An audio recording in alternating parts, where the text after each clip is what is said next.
Hi everyone. So, let me just introduce myself. I am Ritojit.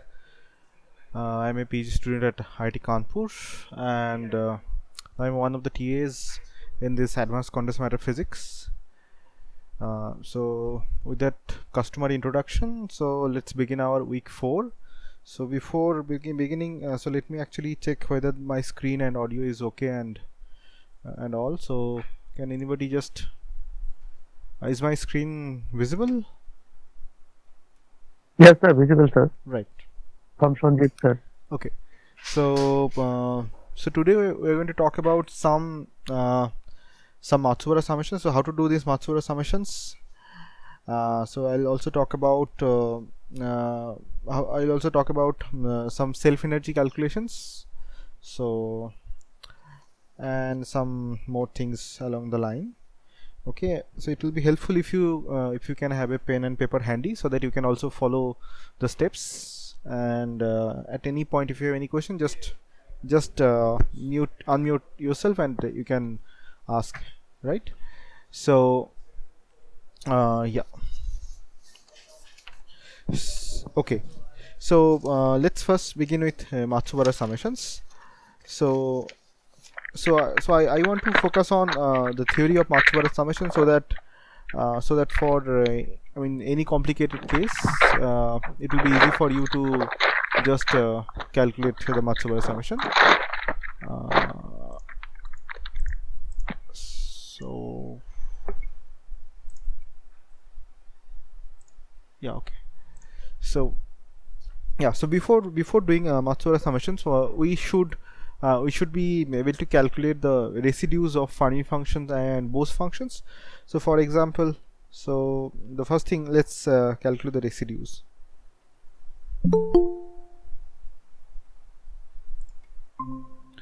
Residue of Fermi function, Bose function. So the Bose function, so I'll be writing as NB of z.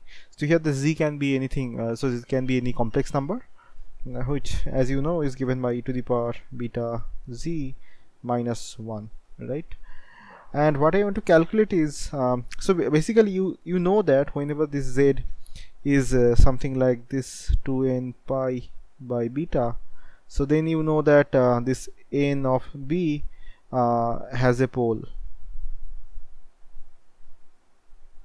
So if you just draw something like this, a complex plane, and then you'll be able to see that, so on the even frequencies like 2n pi by beta, so there will be some zeros of this function, of this Bose function.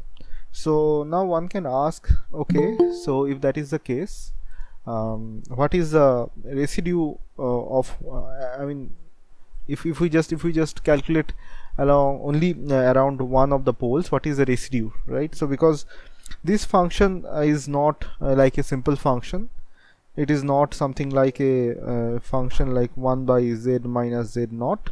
So how do you calculate the residue? So let me show you how one calculates the residue very easily. So okay, let me keep it here. So let's say I want to so residue means that if I have a very small contour integral around a given point, then that should serve as I mean, if I do this integration, then that should give me the residue, right? So for example, if I just do this integration,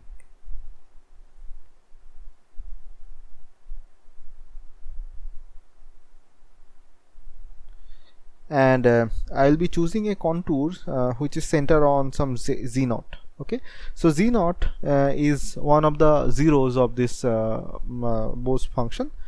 So like for example, let's say this is our z naught, okay, and this is the contour that we are thinking about. So any contour will work, but let's say I'm taking this contour, so let's call it a contour C, and so this is my contour C, right? And z naught is something like 2n pi by beta, right? And if I can calculate this integral, I should be able to tell what is the residue, right? So apparently, looking at this, we are not sure that whether this is a simple pole or not. But so let's proceed further, and it will be very clear. So I can just do a little bit of manipulation in the denominator. So I can just add and subtract a z0. So z0 is just this frequency.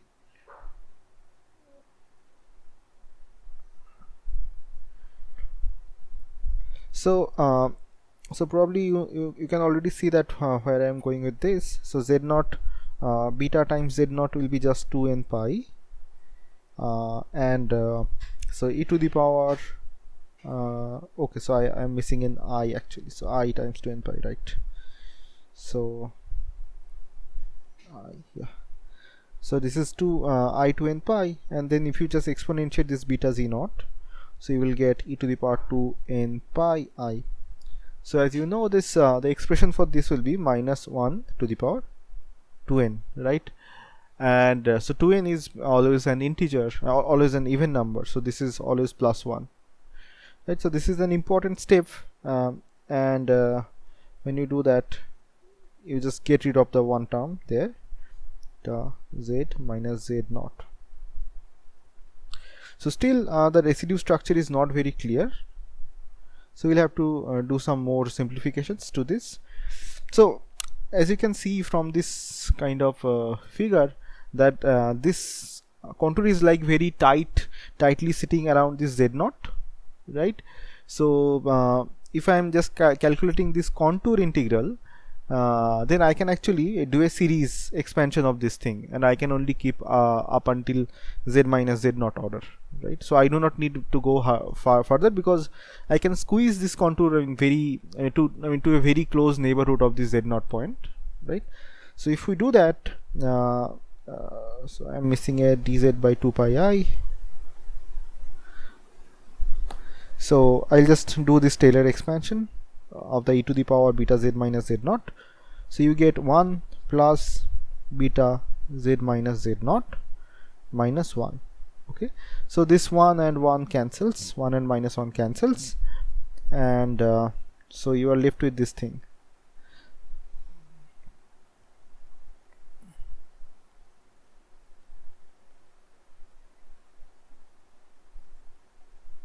So now it is really clear that this is really a simple pole, right? And you know that so if you, these integrations are really simple, so then just the residue comes out, so you get the residue as 1 by beta. Okay, so let me actually write this in a clear way. So residue of NB Bose function of z at any 2m pi by beta times I is given by 1 by beta. Okay, so this will be important statement which we'll use to convert any Matsubara summations into a integration. Okay, so this is the statement for Bose functions, and we'll do similar calculations for funny functions as well. So let's see that how what is a residue of a funny function, right? So funny function, you know that the funny function is given by e to the power beta z plus 1. Okay, and whenever z is 2m plus 1, so these are odd Matsubara frequencies, right? So whenever these z's are really this, so n z so n if z has a pole. So let's see where this poles are actually. So you see, because these are odd, so at the origin there is no pole. But for the boson case, for the Bose function, there is a pole sitting at exactly at the origin, right? Because when n is equal to 0, then you can cover that 0th pole as well. But for funny function, it will never be in the origin, so it will be on only these odd points. Okay, and one can calculate similarly like last time. One can calculate the residue by just calculating this contour integral, just a very tight contour around the one of the this poles, and one can just directly calculate it. So that is what we will be doing. So the integrations that we're thinking, like this is the contour integral, and this contour I am calling as C. Okay, so C is centered on this on some z is equal to 2m plus 1 by beta. right? So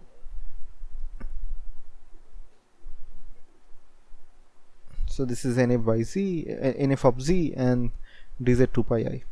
Okay, so this will give me the contour, right? This will give me the residue. So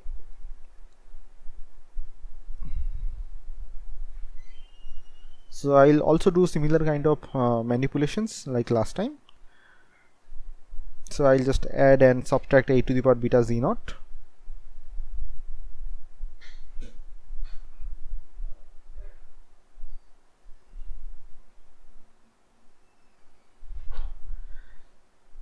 So e to the power beta z naught in this case will be e to the power beta times 2n plus 1 pi I by beta. So beta and beta cancels, and you are left with e to the power 2n plus 1 pi I. Okay, so you see that just right off the bat you see that this is actually an odd number, 2n plus 1, and the result of this exponential is just minus 1 to the power 2n plus 1, right? And so if you multiply minus 1 a odd number of times, so you'll end up with minus 1. So here we'll have just this minus 1. So last time we had plus 1 because of these even frequencies, but for boson this is clearly different.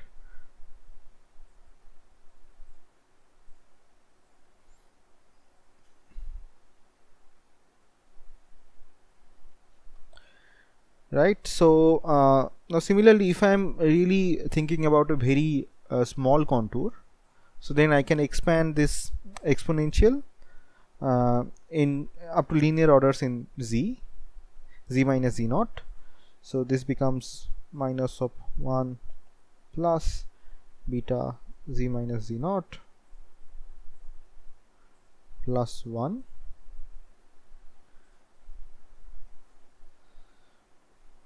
So you can see that this 1 will cancel with this minus 1, and then we will be left with 1 by minus beta z minus z naught dz by 2 pi I.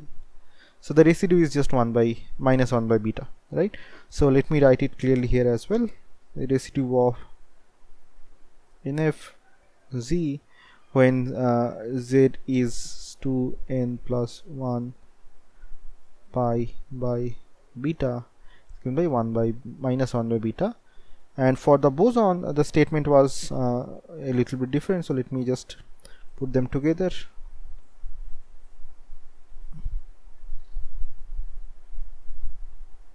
Okay, so this is this will be really important statement to convert any summations to a contour integrations. Okay, so is there any questions up until now?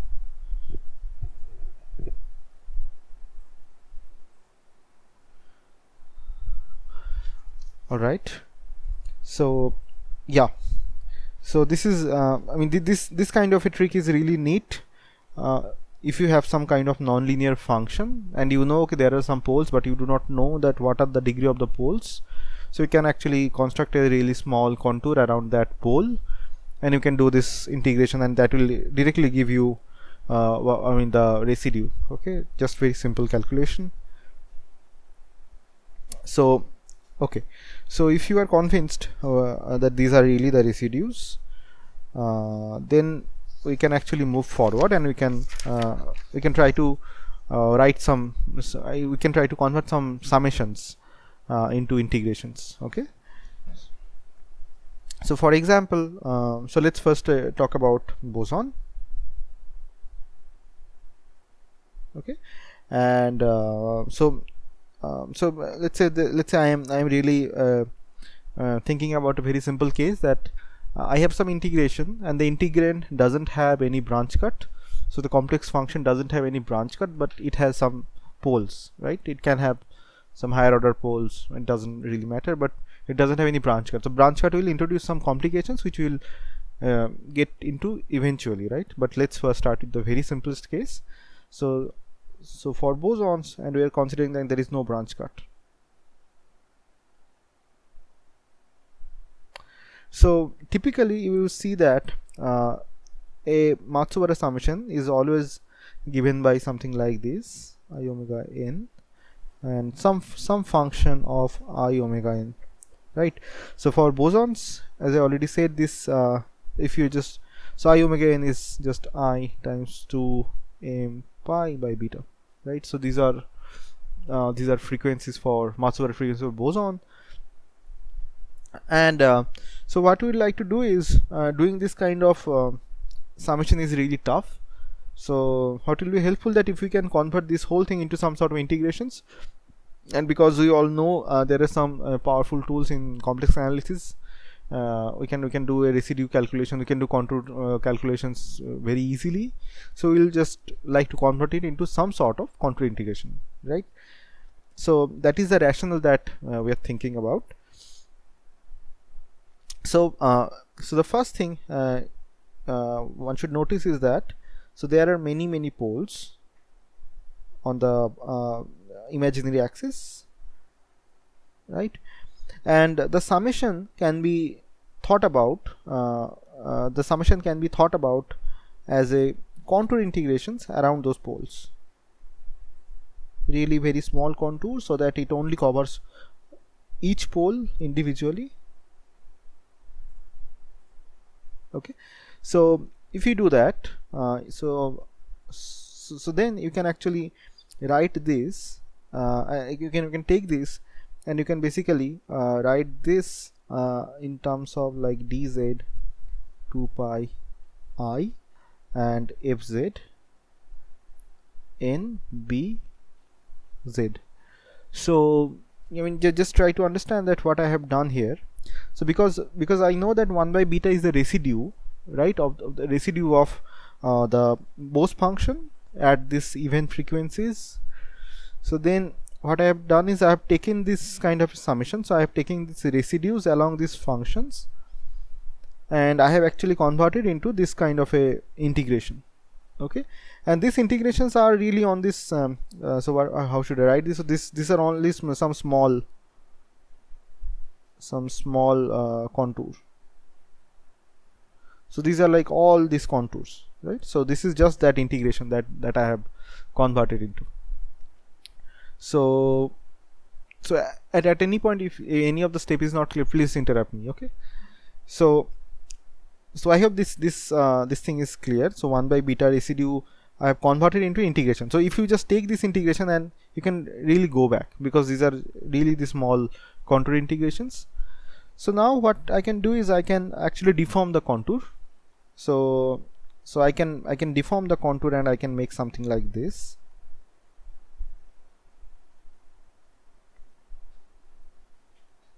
So all the poles are here.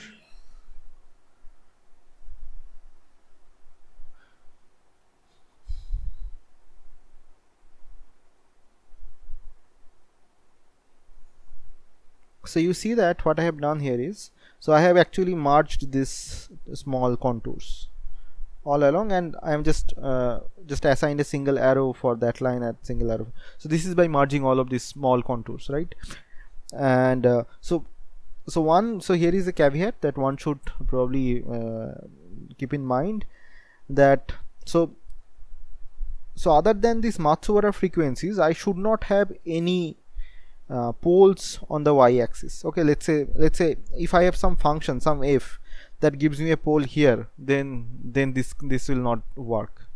So then you'll have to come up with something more clever, but that is in most of the cases that is never the case. So the poles which we get on the y-axis, they come only from the Bose function. Okay, they only come from the Bose function. So we really don't I mean, for this very first case, we don't need to really bother about it. But so I hope this is okay. So I am just deforming this contour. Okay, so when I am deforming this contour, so then I can rewrite this contour integrations, right? So now Sir, I have a doubt, sir. Yeah. Sir, you took then you are suggesting that omega naught is a imaginary function. Omega. I mean the zeros of the denominator is a zeros of the so are you talking about this residue? Yes, omega minus omega naught u2 Yeah. somewhere. Yeah. Sir, generally, I thought we should take in the real axis, and then by Jordan's lemma, we will just cancel that big curve, and from minus infinity to infinity, we will go along the x-axis. So I'm really conscious what you are asking. So are you asking about this this Yes, thing? one should not. Yeah. I was having a doubt that we Yeah. should not give the poles to the y-axis. We always take along the x from minus infinity to No, infinity. so yeah, I mean it is so we do not have a choice, right? So because the function actually gives rise to poles which are only on the imaginary axis. So if you take this z and if you just plug z goes to some 2n plus 1 pi I by beta, then only you will get a pole. Okay, but if you plug, let's say if you remove this I, okay, so that it really comes to the real axis, then you will not get a pole, you will get a real number. So only the poles are something which actually contribute to this integrations. And So already it is taken as a imaginary because I is there. no. So the z is actually, it is a complex number. So z is some x plus iy. Mhm. Okay, so it is a Fermi function with an argument which is complex, which can be anywhere on this complex plane. Okay, so the poles really are on the z axis. You cannot do anything to move the poles to the x axis. You cannot do anything. So the function Okay. gives you the this kind of pole structure. Okay. So yeah, so that is what I was trying to talk about in this beginning. So the poles are like on this y axis, on this imaginary z axis, and then we can do some manipulation of this contour integrations to reduce these summations into into a contour integration. Really, that is what we are trying to do. So let me actually, I mean, focus on this one, if that is clear. So here I have just this one. So let's say if I have this only single 1 by beta and forget about this one, right? So if we do not have any of this, so I know that this is something like just this function, right, on a single contour, on a some single contour c0, right? So because I have already showed you, okay, and let's say I have something like 1 sitting here. Okay, so then what we will have is, so then these contour summations we can convert into integrations, and then there will be n of those kind of contour summations. Okay, so and you can think about like, okay, instead of 1, if I have some f of z sitting here, then those f of z's will fill the pole, and I mean, then you will have to plug in z also. Okay, so that actually, I mean, you can check this is very simple to check. So you can just so take this and you can really go to this one, because we're assuming that the NB has some poles on these even frequencies, and AFZ doesn't have any poles on the y-axis. At least it can have poles elsewhere, but it doesn't have any poles on the y-axis. So that is the basic assumption that you are making. Okay, so is there any question in this thing? So because I can discuss about this in more detail. All right, so yeah, so now I can deform these contours and I can really make a horizontal kind of contour. So it is like closed, I mean, it is being closed around infinity, but because infinity we are not drawing in this page, so I'm not really connecting this. Okay, so my integration has been converted into this, so let's call it something like some contour. Okay, so let's call it contour C. So now my integration has so I have changed my integration from so many contours to a single contour C. Okay, and then I have this same thing. Okay, so I'm not writing it down, so when this thing doesn't actually change, so this thing will be there. So now we'll deform the contour and we'll introduce some null contours. Okay, so so just bear with me for a while. So yeah, so now what I want to do is I want to do a trick, that I want to actually flip the arrows of this contour.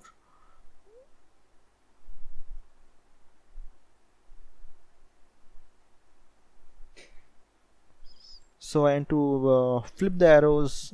I want to just so if I do flip the arrows, and then what will happen is so I'll get a overall negative sign,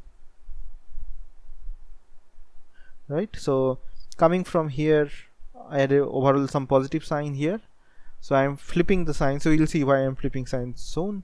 So I'll get a minus of this contour integration, and this integrand are same, so I am not even touching them. Okay, so so now if that is the case, now what we can do is so let me actually annotate this steps. So this is step 1, this is step 2, this is step 3, okay, and then step 4. So step 4 is I'll be adding some other contours. Okay, so what do I mean by that?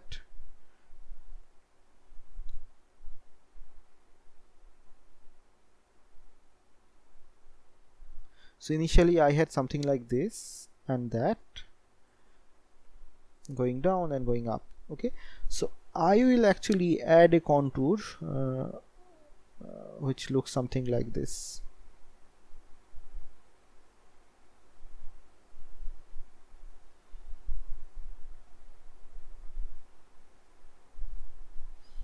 Okay, so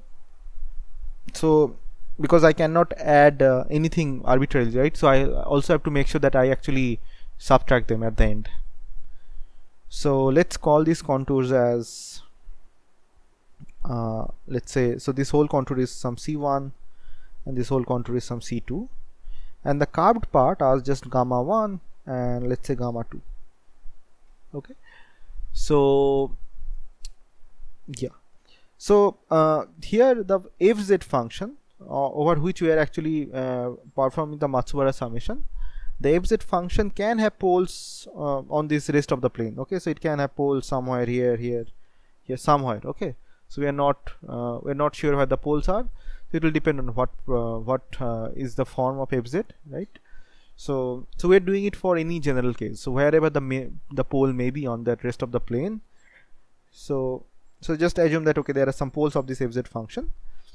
Okay, and then we can actually rewrite this integration as some contour integrations, something like, so there is a minus beforehand, so I have some C1. So C1 contour integration is just for this one, right? So this is a positively oriented contour, so because I can do a screw rule or thumb rule. Okay, it is a positively oriented contour.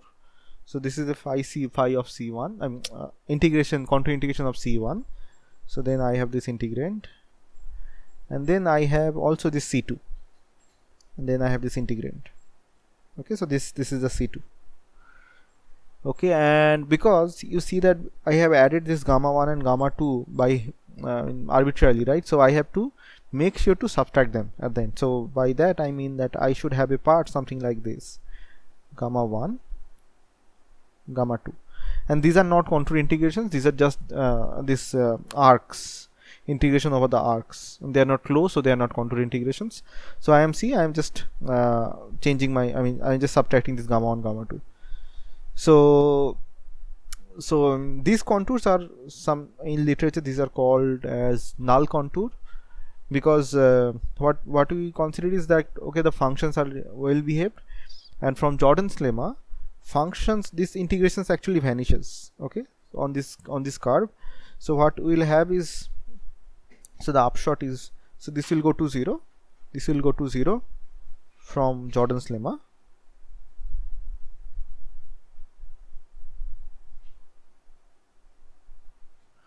Right, so I am really so left with this two things. So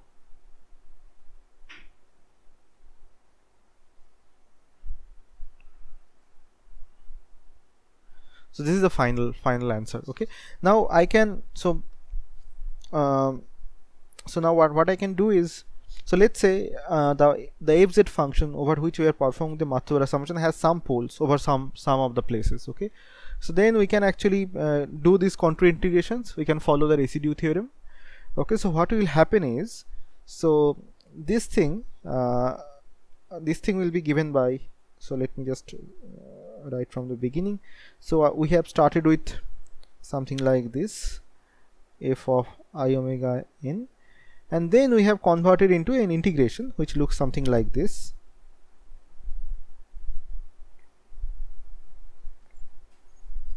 over C1 f of z nb of z and dz, okay, and there is another term dz by 2 pi I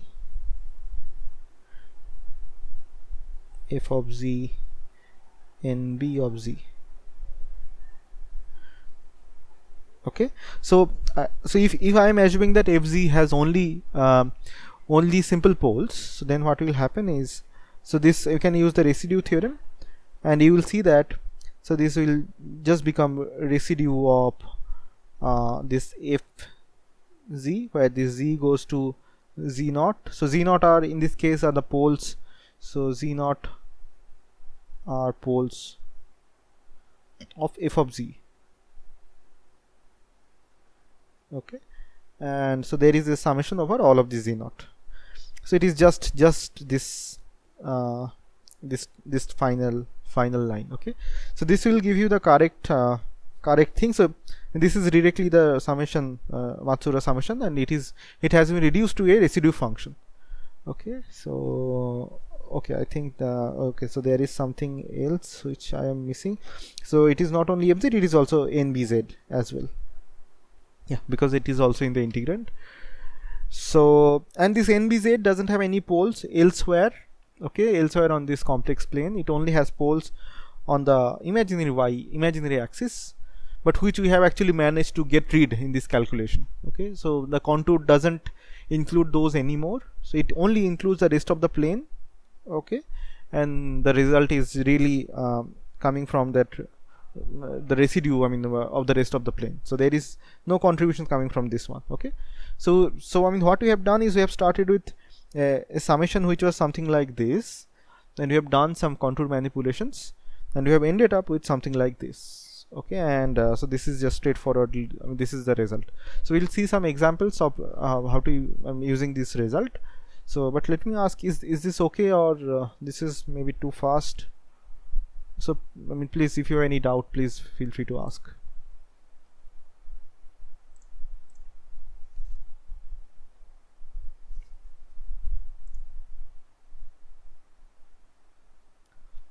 So, Palash, is everything okay? So, are you able to follow this?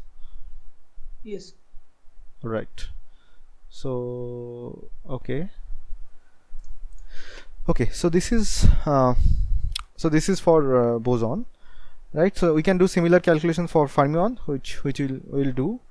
But so here, please remember that, so there is actually a minus sitting here for the bosonic case. Okay, so for fermionic case, this minus will not be there. Okay, so because so the residue for boson was already coming with a minus 1 by beta, so that minus actually gets compensated. But anyway, so let's actually do this for bosons, fermions. So, and for the Matsubara summation, we'll assume that the summand doesn't have any branch cut.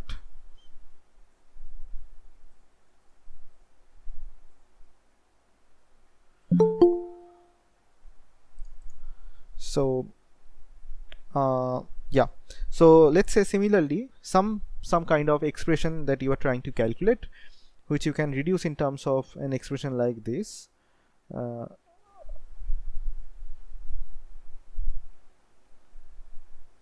Okay, and so here this I omega n, these are odd frequencies of fermions. So these are odd frequencies of fermions, and these f's are well behaved. It doesn't have a branch cut.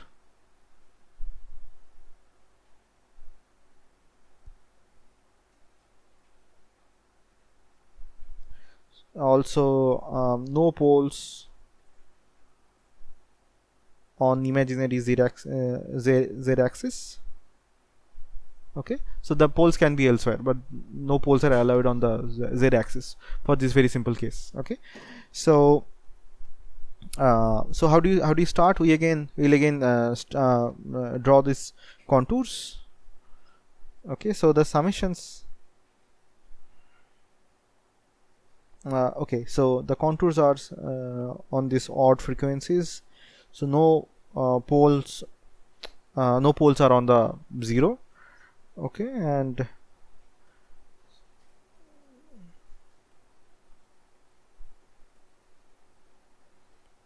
so if we do this contour integration, okay, then we will get this answer. Okay, but so we are trying to we're trying to manipulate these contours, right? We will be so here, so what one has is, so one has something like this, dz by 2 pi I and f of z in f of z. Okay, so f stands for Fermi, so this nf is Fermi function, and so the minus here comes because so when I'm converting this residue into a contour integration, so I have not given a minus here, but as you know, the fermions have a minus 1 by beta residue.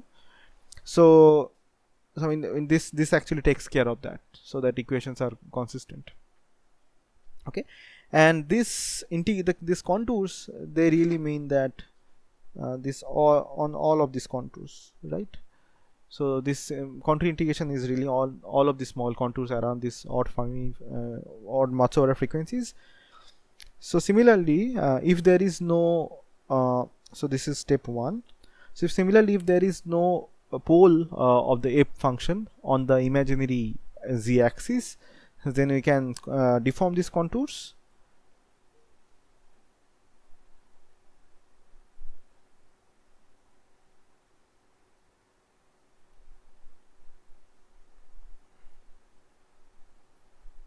So the deformed contour will look something like this. So now see that these arrows are important, the direction of these arrows are important, because that actually keeps account of, okay, all of these things are really positively oriented contours. So when I merge them, I should get a arrow in this direction, and this should be in this direction, and this is connected in the infinity. Okay, yeah, so this is step 2. Now what I will do is I will change the direction of the contours.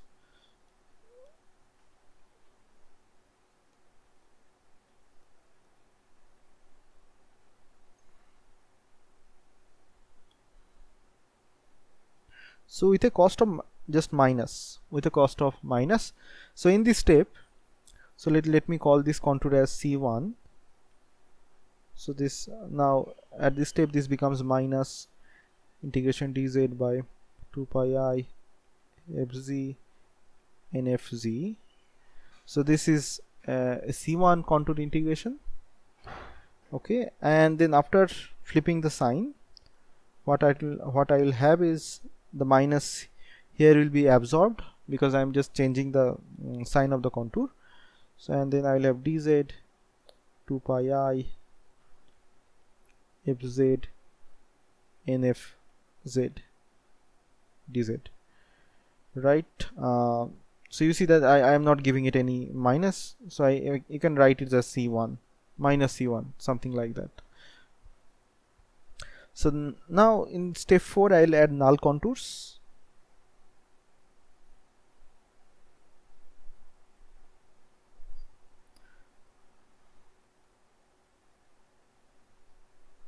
So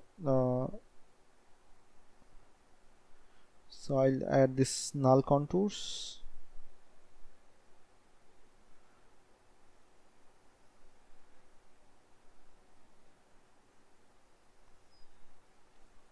And these are the poles of the Fermi function.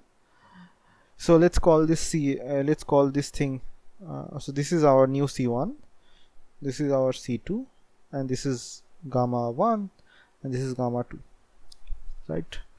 So now I can rewrite this contour integrations in terms of this new contour C1 C2s. So this is C1 plus C2, so the same functions are all over the place. And now because these gamma 1s gamma 2 I have added arbitrarily, so I'll have to subtract them as well. So gamma 1 gamma 2. Okay, and from so we are thinking about, okay, these fz's are really nice behaving functions. So if that is the case, so from Jordan's lemma, this is 0 and this is 0. Okay, because this arc is really at infinity. Okay, this is like a arc of an infinite half circle. So by Jordan's lemma, this should really be 0. So then what we are left with is just these two contour integrations, c1, c2, and that is the result. Okay, so again, so the fz can have poles all over the place, not on the y imaginary z axis, but all over the place. So in the rest of the place it can have poles. So then the integration that we started with, which was 1 by beta I omega n f of I omega n, is just given by these two contours, c1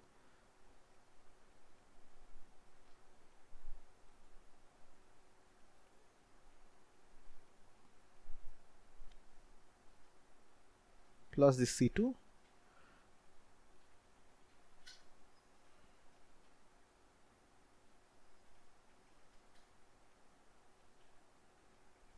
right. And so if these have only poles and no branch cuts, then this is just the residue of f of z n f z, and z goes to z naught, and sum over all of these z naughts. Okay, so z naughts are poles of f of z. Okay, so now you see that we started with a contour integration like this, and we could actually do some manipulation and deformation of the contours, and we ended up with this kind of a contour, and this at last it was reduced to a residue, right? So the final form is really simple. So but if you understand, okay, how do you actually introduce new contours, or how do you deform contours, and that is the main thing that I wanted to take away. So any questions up until now? So we'll try to do some examples of this Matsubara summation so that you can have a practice of it. So any questions?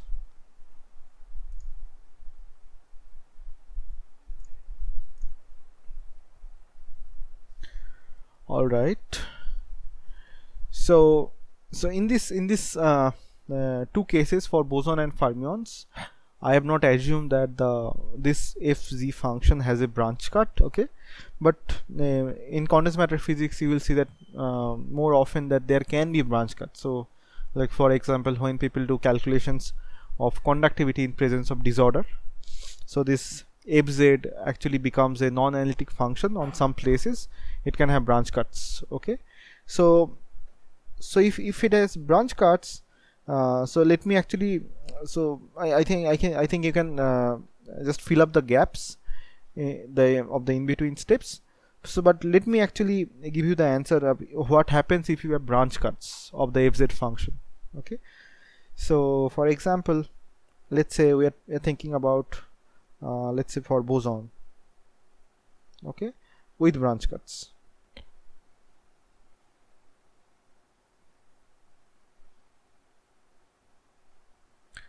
So for example, S is given by 1 by beta I omega n f of I omega n. So the case I'm thinking about is, so fz has a branch cut over the full real axis. Okay, so this is the branch cut of f. Okay, and so there are also some poles of the Bose function in this case. So now we'll have to manipulate the contour in such a way so that I don't actually go across this, because I cannot go across a branch cut because that is a discontinuity of the function. So again we'll start with something like this. So we have some contours something like this, but so this is actually a problematic point. But so let's say we have something like this, but we can actually do some manipulations. So you can introduce some null contours. Okay, so I'll just write the final contour configuration.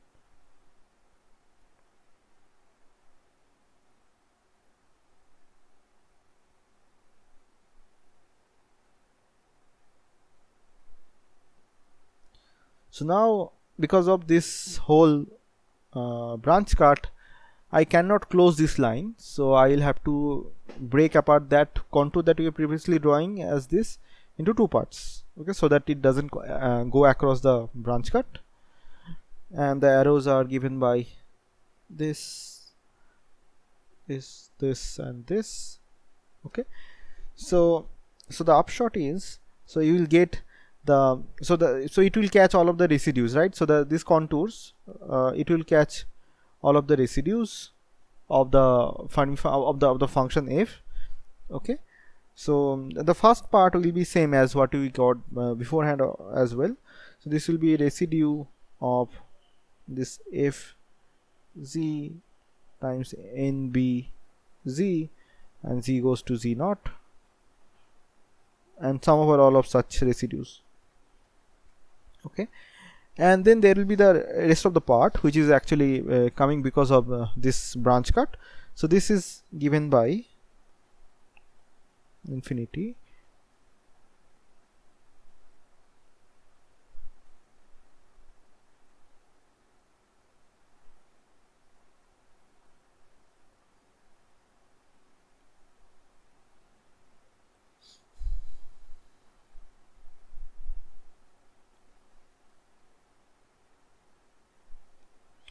So this is the new piece that we are getting because of this branch cut.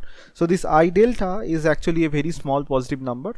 So that means, so I am doing a integration on this and integration on this. So, and because they are the direction is different, so I have to take a minus, okay. So if e plus I delta means that I am evaluating the integration on these lines, so slightly above the real axis, and f of e minus I delta means I am evaluating the integration slightly below the real axis, okay. So this is the part which arises because of the branch cut. So now I am assuming that there is a single branch cut in this case. Now if you have multiple branch cuts, so then you will have to actually break apart those contours as well, okay. So each of the branch cuts will give you some contributions like this, okay. So similarly for fermions also, you will the first part, the first part which was this will be same, okay, and you will have this kind of a contribution, but the sign will be opposite because of the minus 1 by beta residue that I already said, okay. So you can try to calculate for fermions. So what happens if I have a branch cut sitting at the real axis? How do I write this Matsura summations into these residues or integrations? So that will be a very instructive workout or exercise, okay. So if you have any problem, then you can ask me in the next session, let's say. So is this okay? Any questions up until now?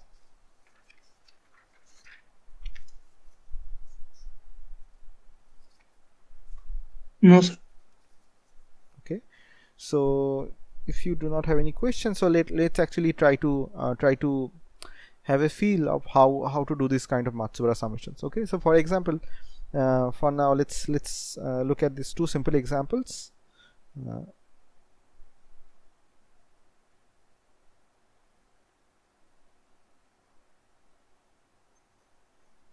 So by the way, this notes will be updated as usual, and this video will also be available. So in case you are not actually getting through all of the steps, I mean, because it might be very fast, so you can actually go through that step by step if you feel like it. So yeah, so the first example that I want to do is, I have something like 1 by beta I omega n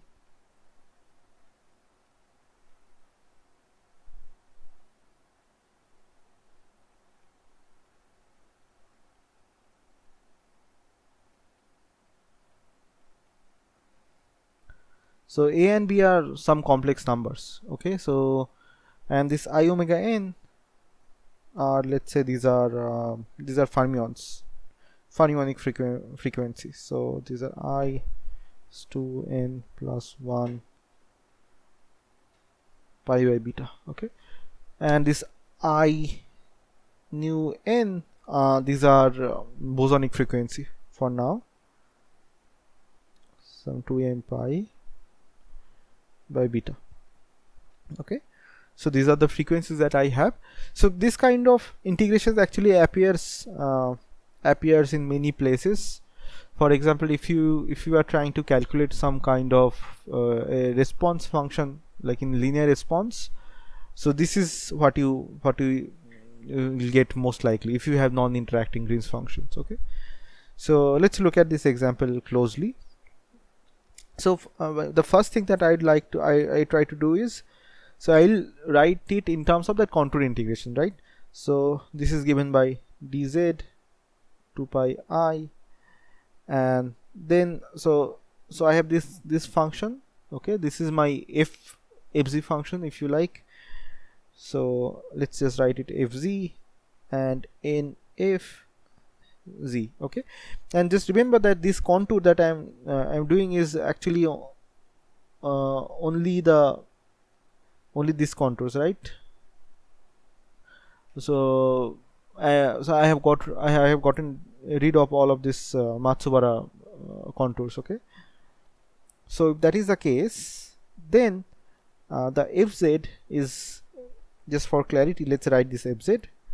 This is given by 1 by z plus I nu n minus a times 1 by I omega, not I omega, so z minus b. Okay, so because I have converted z I omega into z.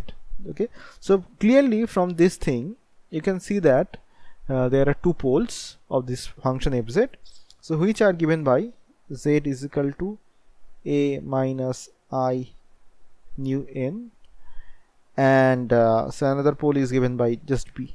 Okay, so now the task is to do this contour integration. So we'll use residue theorem to do this contour integration, and so we'll have something like this. So if okay, so let me write it properly. So let's just write the residue first. Residue of fz times n fz when z goes to, let's say, b. So then the residue is really simple. So the residue is directly, because these are simple poles, so that you can just eyeball the residue, right? So it becomes b plus I nu n minus a. So that just that. Okay, so because this part actually gets cancelled with the z minus b, which comes on the top, so these parts get cancelled, and then we are left with this one. So this is one residue. So the other residue is given by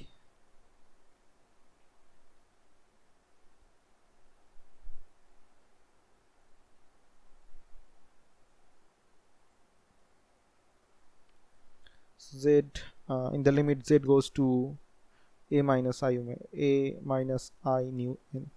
Okay, so in that limit, so this will be cancelled. Okay, in the maybe, I mean, this will cancelled, and then we are left with 1 by a minus I nu n and minus b, right? So these are really very simple residues, as you can see. So as you have shown before, that the result of this kind of summation is just will be coming from these poles, I mean just the residue. Okay, so I am missing something here. So here I have n f of b and n f of a minus I nu n. Okay, so these two things sitting here.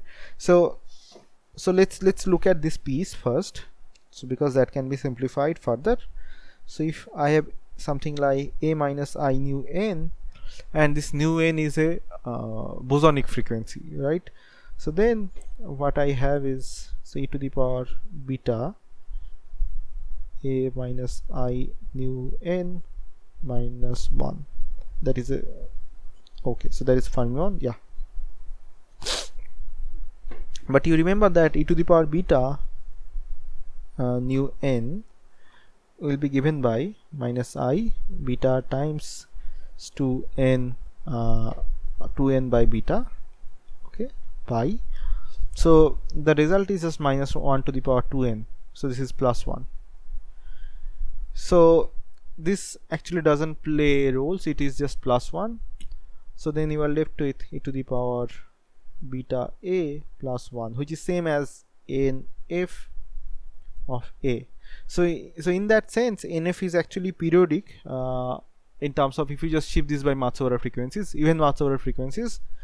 So it is minus nu n will be just nfa. Okay, so I mean, you can clearly see the periodicity. So you change a by any Matsubara frequencies, any bosonic Matsubara frequencies, you get back nfa. Okay, so this is a very important identity to which you might remember. So then, so let me just have some space here. So nf of this is just nf of a and a minus I nu n minus b. Okay, so now I have calculated and simplified two residues. Now the task is to add those residues up. Okay, so the summation, so the residues will be given by nf. So I'm just looking at the previous expression and I'm writing it. So b, so let's write it like this: I nu n plus b minus a, and then I have another part which is nf of a. So I can do something: I nu n plus b minus a, and I can take that minus out. So see that what I have got here is nf b minus nf a divided by I nu n plus b minus a, right? So this is what I'll get if I start with some expression like this. So let me write this together. So this is your full answer to these Matsubara summations, right? So the theory is complicated, right? But the calculations are really simple. So is this okay? Any questions? So these are the things that you will see in linear response always. So these always pop up in linear response, and these kind of functions are sometimes called Lienhardt functions. So which you will see a lot if you do linear response. Okay. So any questions? Or I can give you some another examples. So yeah, okay, so let's keep this result. So let's just do a frame of this result. So we'll be using this result to calculate some quantities, okay, some Feynman diagrams, okay, which is really useful. All right, so let's actually look at another one of these Matsubara summations. So let's say so I have a summation which is like 1 by beta and I omega n is 1 by I omega n minus a. Okay, so actually, so this kind of things so if you write a Matsubara Green's function, so you will see that it has exactly this kind of form of the summand. Okay, so these are like non-interacting Matsubara Green's functions, right? So let's say this I omega n, these are just fermionic. So by that I mean that these are just odd frequencies.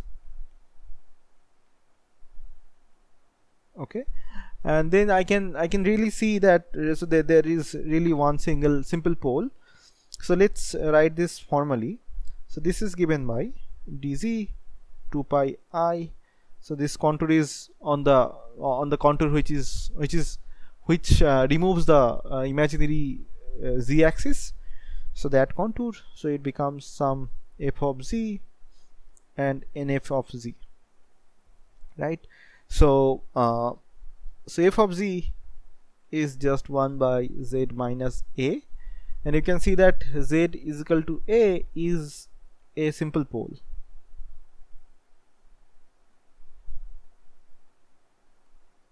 Okay, and so we'll just use the residue theorem to calculate this contour integration. So it just becomes some f of a and nf of a. So just that, right? So you can do this for bosonic case. So for bosonic case it will become something like, so let me denote it as I nu n. So here I nu n are bosonic frequencies to m pi by beta. Okay, so then if you do this summation, you do this all of this contour deformation and all, so you will end up with something like this. Okay. Oh, okay. So this is actually okay. I mean, this is not quite right. So the residue is of f of z, and z goes to a. So that is just 1, right? So the residue is just 1. So what we will have is, we will just have the n of Fermi function. So Fermi function's occupation, Fermi function, and in the argument we will have just a. Okay, so just as simple as that. So in your one of the assignment, so you are asked, okay, what is the occupation of you're probably asked to write the occupation of fermions in terms of Matsubara summation. This is the result that that they were asking probably. And for bosons, so you can similarly do this thing for boson, but there will be an additional minus sign, right? So then it becomes NB of A. Okay, so yeah, so these are some really simple example of calculating Matsubara summations. Okay, so you can actually write some complicated functions. You can come up with some f of z, and you can try to do this thing, okay, just to get a practice of it. Okay, so any question?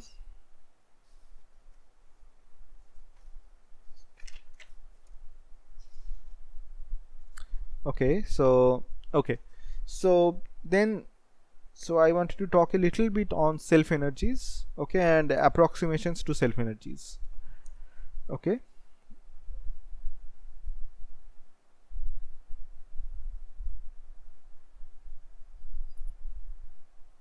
so by now you have already learned that, so if you have interaction, you can go to interaction representation, and you can do a perturbation series, okay, in which the interaction, the strength of the interaction becomes a perturbation.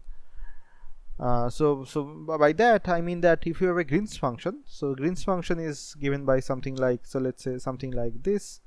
So C, it's a C alpha T, C some beta dagger T. So for now these are operators in Heisenberg picture, okay, but you can go to interaction picture, right? So in any picture, in any of these pictures, the expectation value doesn't change. Okay, so you can go to interaction picture.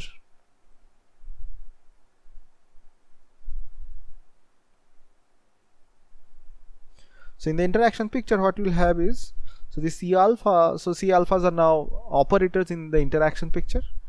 So C beta dagger T, and on top of that you have a S of so okay, so let me write it properly, S of infinity to minus infinity, something like that. Okay, and in the denominator you also have S of infinity minus infinity, something like that. Okay, so it turns out that this S infinity has all of the information of the interaction, and you can expand this S order by order in the strength of interaction, right, and you get a perturbation series, which is basically the Feynman diagrams. Okay, so when you draw Feynman diagrams with interaction, for example, so the Green's function normally looks something like this, right? But when you turn on interaction, then you have additional vertices that you have to plug into this Green's function, okay, so that you exhaust all of the possible kind of graphs that you can draw with all possible vertices. So for example, if you have Coulomb interaction, you will like to draw something like this. Okay, and also in the same order there is this kind of rainbow diagram which also contributes. So this sometimes it is in the literature is called as rainbow diagram, and this one is called as tadpole. Okay, so these are nothing but these are the expansions which is coming from here. If I just expand it up to first order in the interaction, so you see that in first order means that I have only single interaction line. Okay, so I can do a better approximation, I can do a better perturbation theory. So I can have, let's say, second order in interaction. So second order in interaction would look like something like this. So let's say something like, let's say this.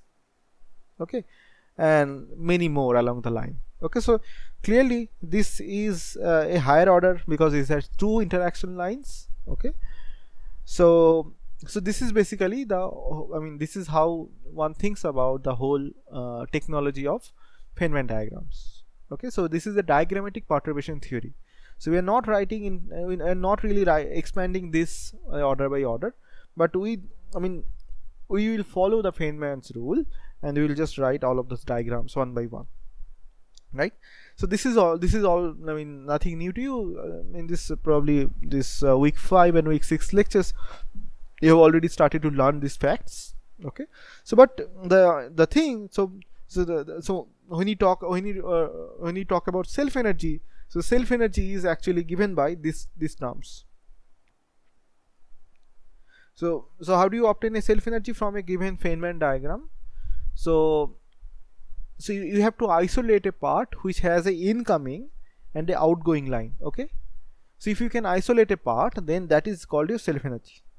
So for example, in the first diagram, this is my self energy because this is connected to inward and outward Green's function. So this is my self energy. Okay, similarly in the second diagram, so self energy will be only this part. So why? Because this has an incoming Green's function as well as an outgoing Green's function. Okay, similarly in the higher order we have this is our self energy, right? Because this has an incoming and outgoing. Okay, so this is how you identify the self energies. Okay, right? So but when you do this kind of perturbation, we cannot actually write all possible diagrams, right? Because it really so we'll be overwhelmed by the sheer number of this diagrams, right? So because already at the order of 3 it becomes hundreds and hundreds of diagrams will be coming. So then what we do is we actually keep track of only the important diagrams that we think are really important, and out of those diagrams we'll consider this whole perturbation theory. Okay, so what I'm trying to convey is that yeah, okay, so when you do this kind of perturbation, so and because we cannot really write all possible self energy terms because it grows really becomes really large number as you go order 2 or order 3.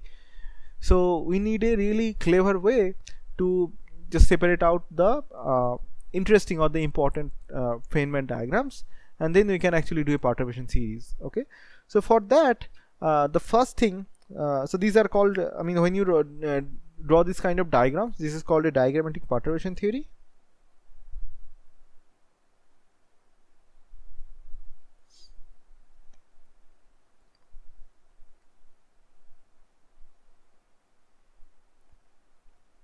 Okay, so in diagrammatic perturbation theory, so writing the Green's function is actually the very simplest diagrammatic perturbation theory that you can have. Okay, so it has some rules that one has to follow. So the first rule is identify the irreducible diagrams.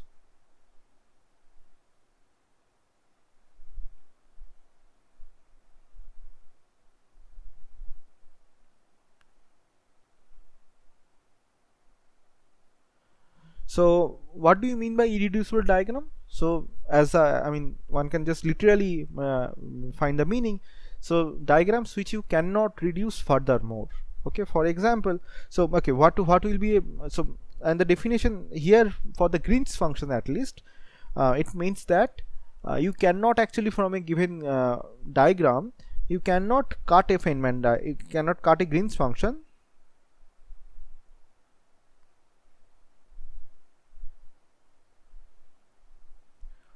to make two diagrams, make two or more diagrams, right? So so what does that actually mean? So for example, so I can give you something like this, right? So now you see that if I cannot sever this leg, this Green's function, right? Because that is a part of the self energy, so I cannot really touch that leg. So this I cannot reduce furthermore because there is no other leg that I can cut and make it in terms of two Green's function. Okay, so this is an example of a some irreducible diagrams. Okay, so on the other hand, what will be a reducible diagram? So for example, if I have something like this and then something like this, right? So now clearly I can see that if I cut this line, so then I will get two of these, right? So this is not a irreducible diagram. So this is called a reducible diagram.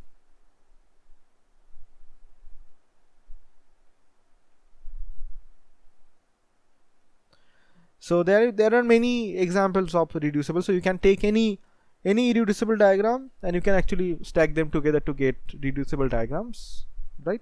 For example, another diagram will be something like this, another reducible one will be something like this, okay, and then another will be something like this, and so on and so forth, right? So you can clearly see that I can sever this leg and this leg to make to just separate these two self energies or two Green's functions. Okay, so these are reducible diagrams. So the first rule is, so we'll not actually take this into account when we will do this perturbation series. We'll just take account of this irreducible diagrams, so up to any order that you like. So this is one irreducible diagram in the first order. So another reducible diagram is this one. Okay, so you cannot cut any further legs to reduce it furthermore, right? So then what we will do is we will take help of the Dyson series. So the Dyson series is a way of taking these irreducible diagrams and writing up to a infinite order in perturbation. Okay, so what Dyson series will do is, so Dyson series, if you remember, so this is given by some G plus G naught. So G is the raised Green's function. Okay, so G is the interacting Green's function. So G naught is the non-interacting function, right? And then you will have this G naught sigma and G naught plus G naught sigma G naught sigma G naught, and so on and so forth, right? So which you can actually simplify and write it in terms of G naught sigma G. Okay, so clearly if you follow this expression of this Dyson's equation, and you can so what does this tells you that? This tells you that, okay, if you have a irreducible diagram, you can get to the next order by just stacking those up. So this is second order, and then this is third order, and so on and so forth. Similarly for that tadpole diagram,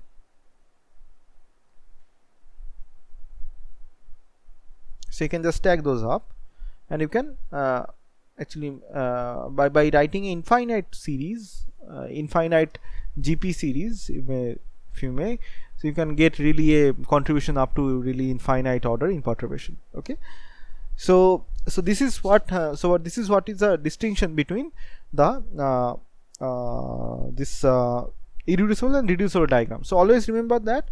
So for this kind of diagrammatic perturbation, you just single out the irreducible diagrams, and with those as a building block, you actually make up your whole infinite order perturbation, right?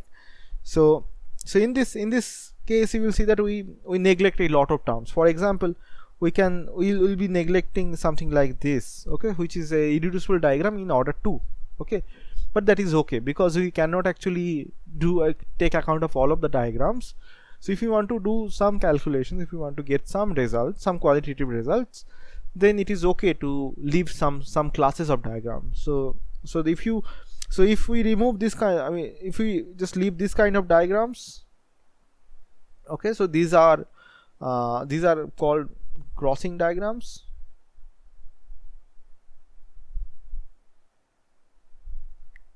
So the name crossing means that these two interaction lines actually cross each other. Okay, so here these three interactions, so this forms something like a chain, so you cannot separate out. Okay, so these are like crossing diagrams, and if you do not consider these diagrams, these are then there is this approximation is called a no crossing approximation.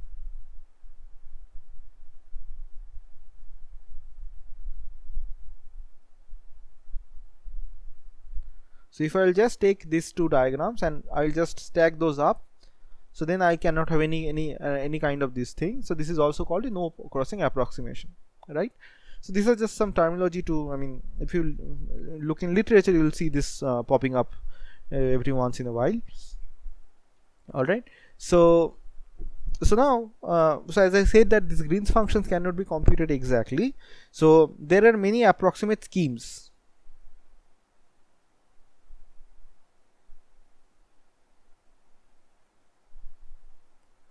So the one that you have already heard about is called Hartree-Fock approximation. So okay, so before Hartree-Fock approximation, let's see what Hartree approximation is.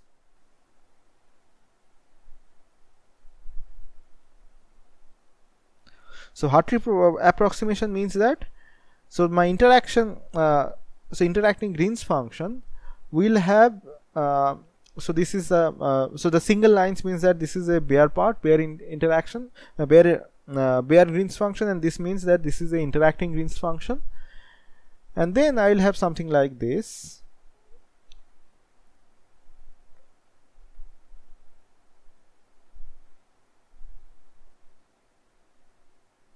So this is just I am writing the diagrammatic representation of the Dyson series. So if I have only the tadpole, okay, so then this is called a Hartree approximation.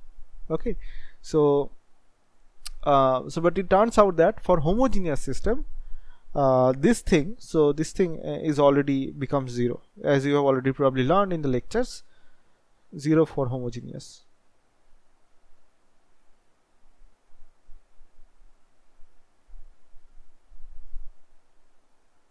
So in another way, I mean, why this is 0, so in many places you will see that I mean this in calculations we do not take this tadpole diagram, because this whole tadpole diagram is actually q is equal to, gives rise to a q is equal to 0 line.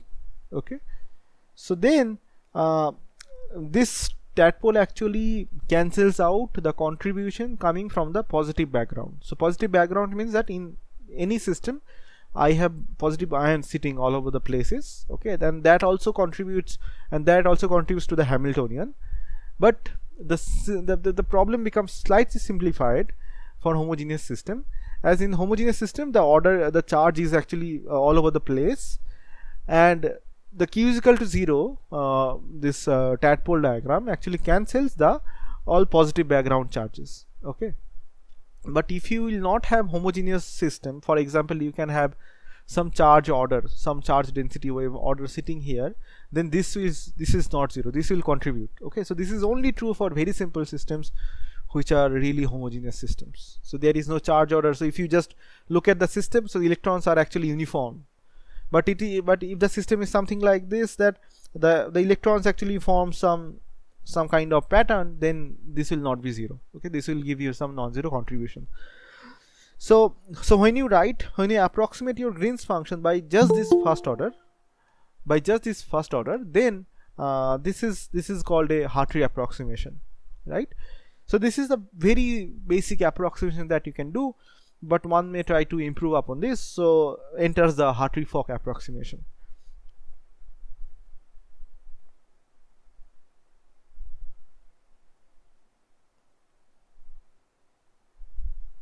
Okay, so in Hartree-Fock approximation we will do it slightly better. So so in this thing, so this is, so when we have something like this, so this is actually so this is actually not taking account of, so okay, so this is actually some sort of a capacitive kind of way of introducing the interaction. So the electron is actually moving and it is interacting with some other electrons molecular field, let's say, or some other interactions mean field. Okay, so it feels that and it actually goes through. Okay, so but it actually doesn't actively participate participate with this other electron, right? So Hartree-Fock actually takes account of that, takes that into account, and the electron which actually goes from here, it actually actively participates with the other electrons, okay, on the nearby electrons, or or the mean field. Okay, so the Hartree-Fock Green's function is given by something like this. So this is my interacting Green's function, and then I have so this is, I am again writing the Dyson equation in the diagrammatic form, plus I will have some terms something like this.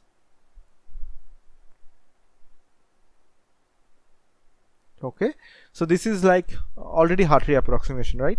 So but on top of that we have another diagram.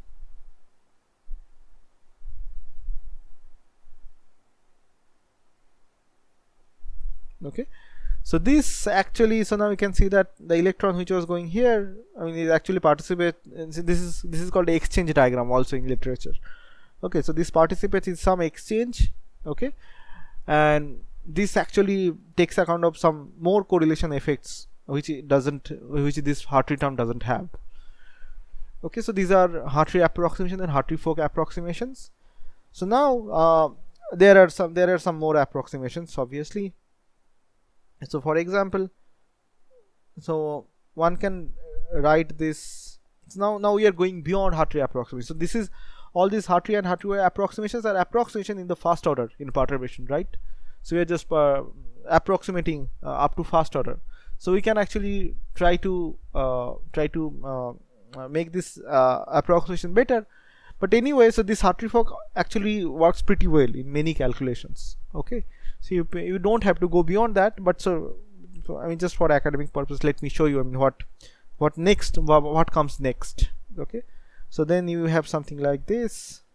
So the Hartree and Fock terms are really there, and we are building on top of that. And then what we can have in the next order, we can have some diagram like this.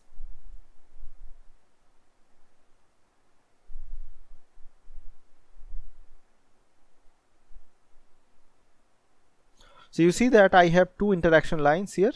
Okay, and this is a fermion loop. So electrons are actually going forward and backward and making a loop. Okay, so this is a beyond Hartree approximation. Okay, so here I'm also keeping the second order term. Okay, so now if you try to keep this kind of diagrams, so you can actually add a few more of the same class. So then you end up with something like this. So two fermion loops on the same interaction line. So it can be three fermion loops and so on and so forth.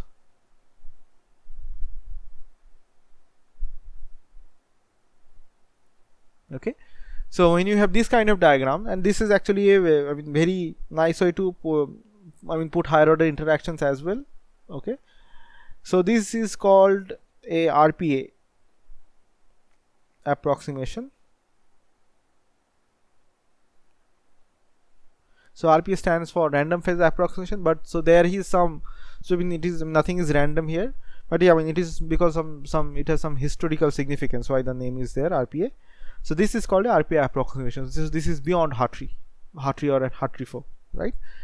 So yeah, so these are some approximate schemes that you can follow to do certain calculations. But for most of the time, Hartree-Fock is actually it works pretty well.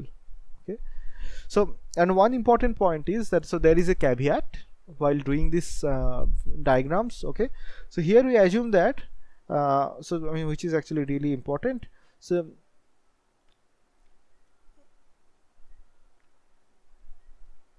so you cannot really blindly do always blindly do this kind of diagrams, right? So the reason being that, so the series is something like this. The series, so the diagram, the perturbation series is something like this. So some let's say alpha plus beta. So let's say some a0 plus a1 times u. So u here is the strength of the interaction, plus a2 u square plus a3 u cube, so, and so on and so forth. So it is a infinite series in interaction, right? So now we assume that this order of this strength of this interaction is actually much less than the kinetic energy strength.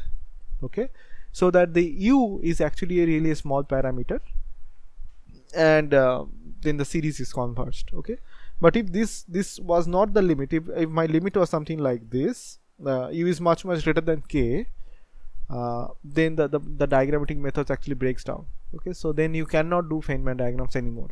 So that's the end of it. So we cannot use this nice technology of Feynman diagrams, right? So, and turns out that you get to see these things quite often. So these are systems which is called strongly correlated systems.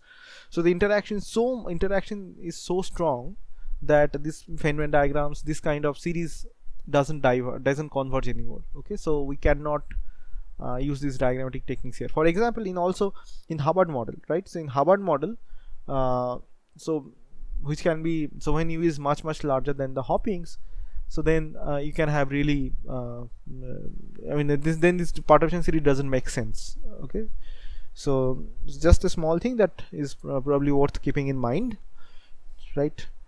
Okay, so any questions?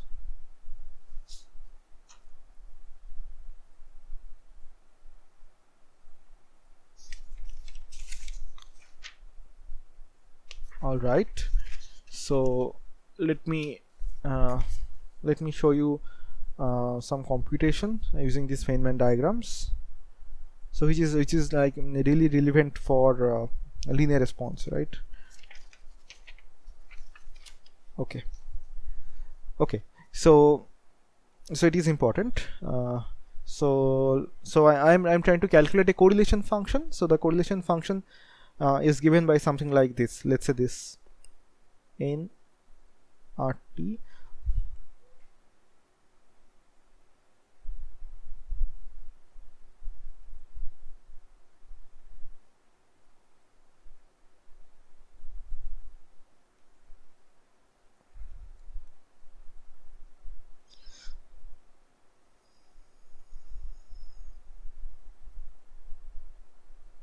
So I'm trying to calculate a correlation function like this, and this actually appears when you do linear response.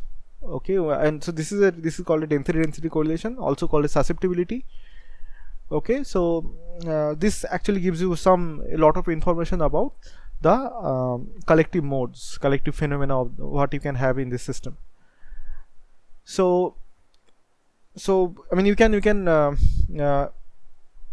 okay, so we're really thinking about non-interacting systems now, because if you put interaction, things become very complicated. It is already somewhat complicated as of now.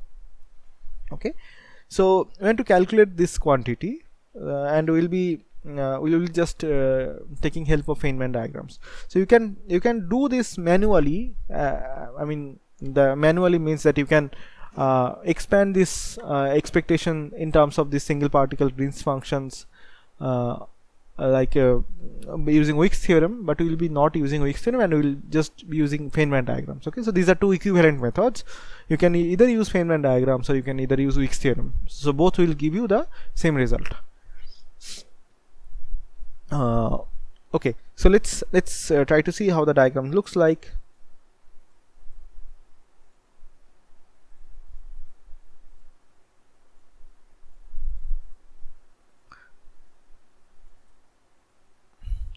So this is, let's say, my r comma tau, and I am doing this in terms of imaginary time, because in terms of imaginary time, this calculation of this correlations is really very simple. Okay, so this is my imaginary time causal correlation function. So this is a time order.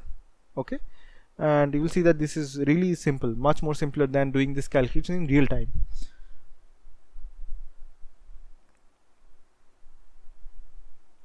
Okay, so these are my two space-time points between which there is a fermion loop, and there is some way. So these two lines are actually coming because of coupling with the external fields. Okay, and this produces, this gives some momentum and frequency into the system. So this pumps some frequency and momentums in the system. So this will be clear if you read. How does, if you have some external perturbation, how does this external perturbation gives changes the density of electrons. Okay, so that's where this kind of diagram actually appears. Okay, and this is really at a non-interacting level. So these Green's functions are non-interacting Green's functions. Okay, so now by Feynman rule that we know that for each of the lines, solid lines are Green's function, and at each of the vertex we have to conserve total momentum and energy. Okay, so let me assign some k omega for the lower line, and then some q comma omega is entering from this thing, and q comma omega is also exiting from the other vertex, and the upper Green's function has, because of momentum conservation, it has k plus q and omega plus capital omega. Okay, so this is all energies, all energy and frequency configuration that you can have. All right, so because I want to work in terms of imaginary time and mass over frequencies, so then I really want to write this in terms of this mass over frequencies, right? I omega n plus I capital omega n. Okay, this is also I capital omega n. So it turns out that this I omega n capital omega n is bosonic. So, and you will see that that is always the case when you have some external field, so that actually couples with the systems with some bosonic frequencies. And I omega n, so which goes round and round in this fermion loop, that is actually a fermionic frequency.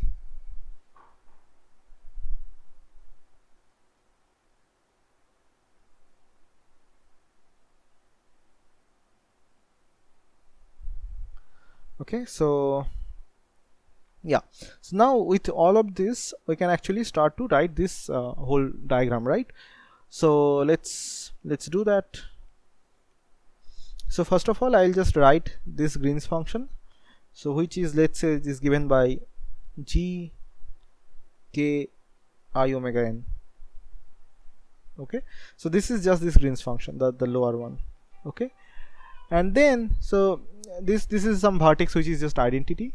Okay, because we are calculating a density correlation, but when you will be calculating current correlation, which appears in the calculation of conductivity, then these vertices are not identity anymore. This will be some current function. Okay, some current of vertex, but let's not talk about that. We'll probably talk about that at some point. But so then this other Green's function is given by g k plus q I omega n plus I capital omega n, right? And so the Green's function can have a internal degree of freedom, right? So the Green's function might not be functions really, so it can be a matrices. Okay, the Green's function can be some matrix function as well. So for example, if you have graphene, so it has a 2 by 2 sublattice, right? So 2 by 2 matrix structure.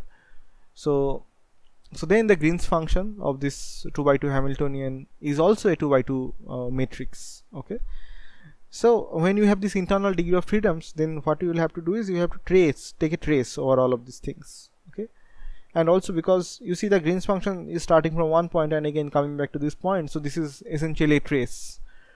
Okay, so this is a trace that you have, and then the internal loop has this k summations, because k is undetermined in this loop, so we'll just integrate that.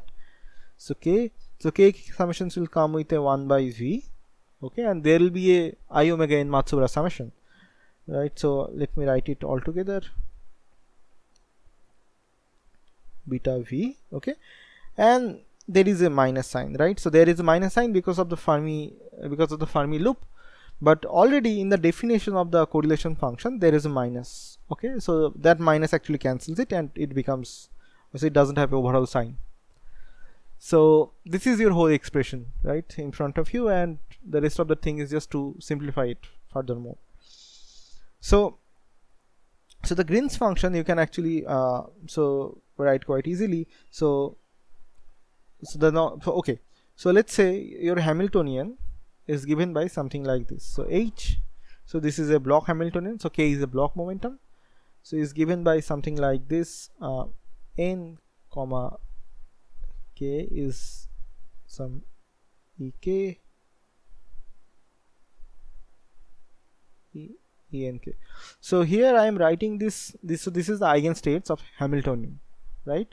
So N is the index of a band and K is the block momentum, and En is that energy of the particular band, nth band, let's say. So if this is your eigenbasis, so Nk is your eigenbasis, then the Green's function has, non-interacting Green's function has a really very simple structure on this kind of a basis. So the Green's function that you can write as something like this. So this is a spectral representation of a Green's function. So I mean this is really useful. So this becomes Nk and I omega n minus epsilon Nk, and there is summation over n. Okay, so this is what the Green's function looks like, at least in the non-interacting Green's function. So we have a summation over all of the bands. Okay, so these are the projectors of the projection operator for each bands and block momentum. Okay, and this is a normal Green's function part that you have, because we do not have a diagonal Hamiltonian to begin with, so that's why this part actually appears. So the projector part actually appears here. Okay, so now I can plug in those things, and let's try to do this computation.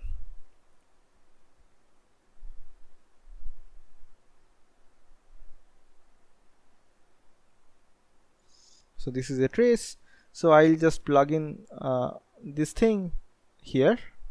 Okay, so then it becomes something like this.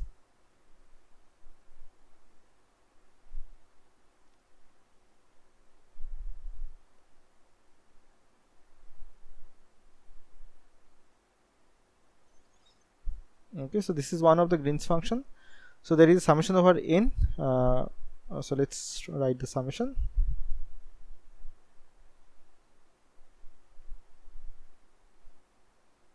Okay, and also similarly I can write the Green's function for this as well. Okay, so this becomes something like this. So now I'm changing the dummy variable to m, and I will have something like m k plus q, m k plus q, so I omega n plus I capital omega n minus epsilon m k plus q. Okay, so this is your Green's function, and then there is a trace over this whole object. So let's write this a little bit clearly.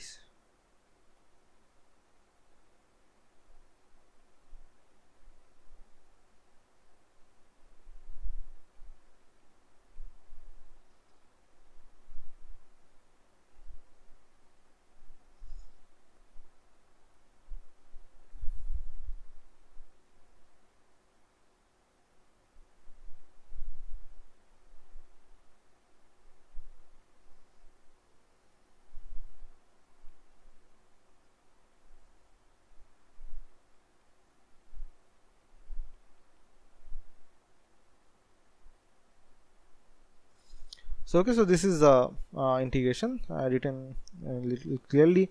So you see that this and this actually makes up a overlap. Okay, so let me actually write this together. So this is an overlap, And using the traces property, so the trace actually lets us do the cyclicity of objects, right? So this is some column matrix, and this is okay. So this is okay. This is some column matrix, and this is some row matrix. So I can actually rotate this to bring it up here, right? So then so it actually becomes something like this, nk. Okay, so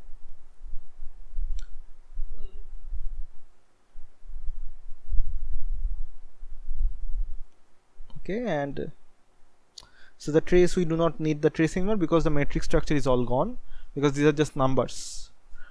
And so clearly you can see that, so this is actually a conjugate of this, right? So now you can write this. So let me just denote that with some f k comma q, or f subscript k comma q, and then I have this I omega n minus epsilon n k, I omega n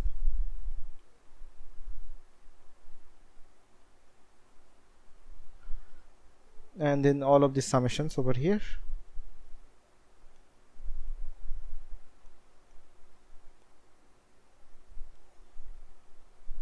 Right, so when you see that, so I have actually reduced the calculations a lot, and now I have to do a Matsubara summations.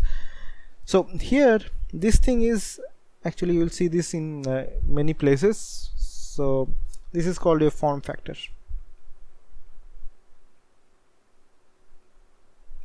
Okay, so and yeah, so this comes because we do not have a really a free electron. So this comes because we have a lattice, and so the Hamiltonian structure is such that it has some particular eigenstate, but it is not a purely e to the power ikx. Okay, so this form factors comes because of that.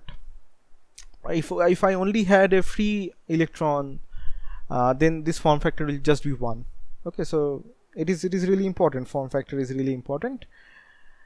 And so now let's look at this Matsubara frequency summation. Okay, so now you can see that we have already derived this result. So Matsubara frequency summation means that I omega n summation, and I have this thing on the denominator, and this 1 by beta also. Okay, so I'll just cite that old result that we have derived, right? So this one, so I'll just make a copy of this one.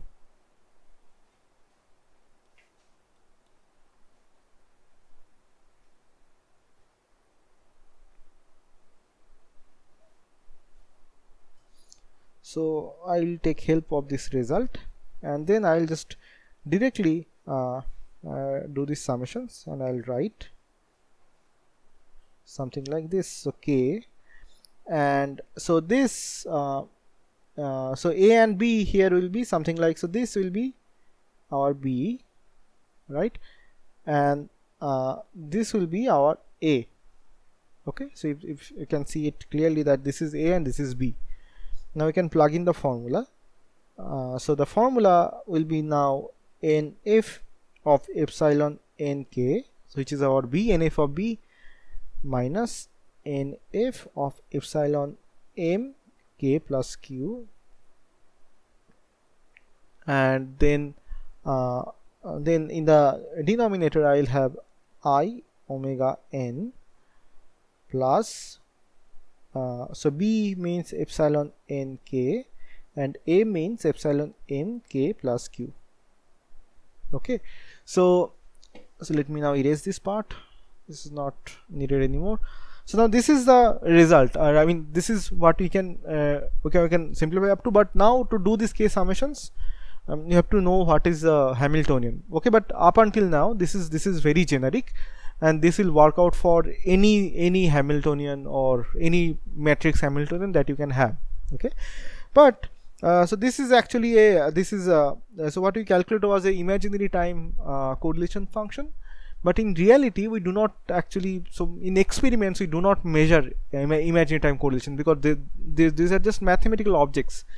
Okay, so to convert it into some object which we can really measure in the experiments, one has to do something called an analytical continuation.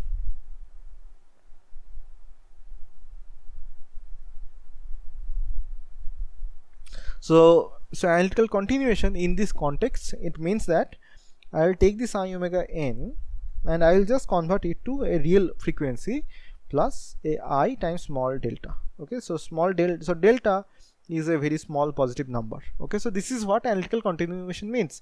And when you do that, so what happens is, so your time ordered correlation,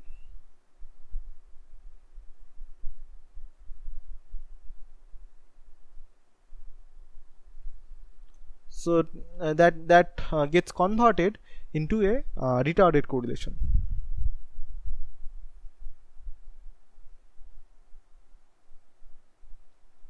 So but if you will directly wanted to calculate retarded correlation, the calculation is much more tougher than doing it in this imaginary time formulation, right?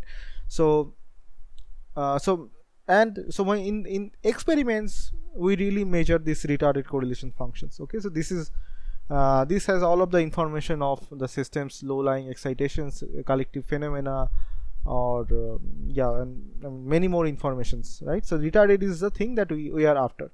So we'll write the final result with a R index, R superfix, which stands for retarded, and then we'll write it as a Q comma omega.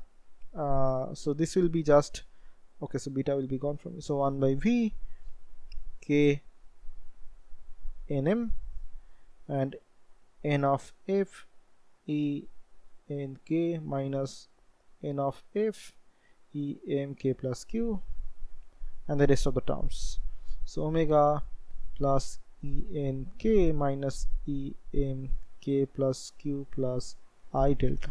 Okay, so this is actually what is called a Linhart function, and this has some very interesting informations for examples. So let's have a look at okay, so I can actually write this, I mean simplify this even more. So in terms of Cauchy's principal value, and in terms of this this imaginary part, which is delta function, so I can write this whole thing in terms of something like this. So nf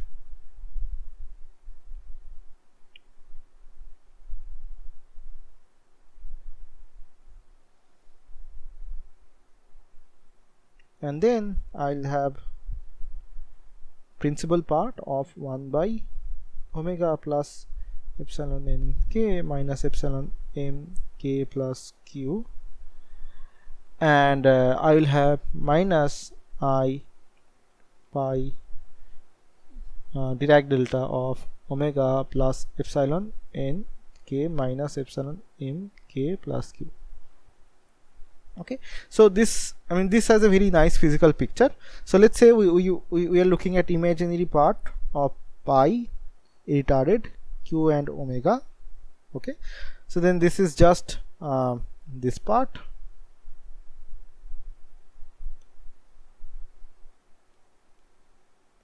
multiplied with this one part. So imaginary, because I am already taking imaginary, so I'll just remove I, and there is minus sitting over here. Okay, so now you see that this has some difference of Fermi functions at of two different levels, n and m. Okay, so this tells me that whether there can be a possible transition between level n, band n, and band m. So for example, if I have two bands n and m, and if one is below Fermi energy, so this is E Fermi, right? So for Fermi also you have Fermi energy, so beyond which everything is filled and above which everything is empty. So I can have a transition if my n and m are something like this. So one has to be below and one has to be top. So one has to be empty and one has to be filled, right? So if both are below, let's say E, so this is n and this is m, so then both of these are filled, right? And nf of this em minus nf of en will essentially be 0. So there cannot be any transition between levels which are below the Fermi level, and similar is true for any transition which will happen above the Fermi level. Okay, so this part tells me that, okay, so what will so the bands which will participate in this whole object is only bands which are below, transitions which will transition taking places between bands which are below the Fermi surface and above the Fermi surface. So there cannot be anything like easily transition above the Fermi surface, because above the Fermi surface there is no electron, and below the Fermi surface there is only electrons and there is no free space. Okay, so that actually is a sanity check that actually does that, that imposes the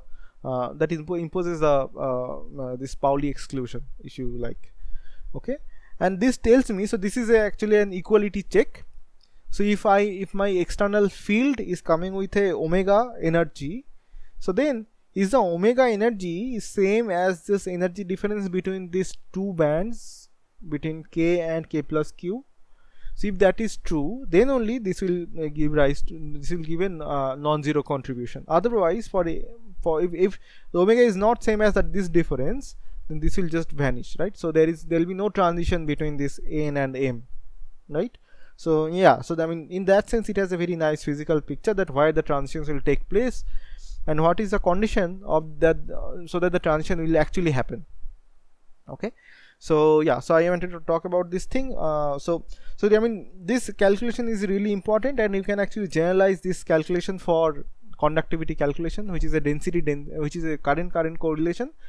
So what you have to know is just this Green's function has this spectral form, and what you have to know is that there is this vertex functions which will be present for current, and then you can do the same kind of calculation. You will get some form factors, you will get some matrix elements, but the Matsubara assumptions will be exactly same. Okay, so this is actually really important calculations.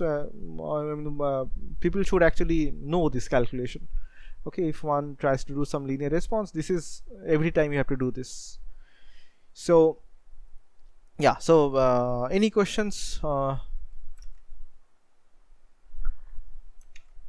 So if not, so let me actually quickly go over some few things which I have planned, which are, so I'll not take more than probably 5 minutes.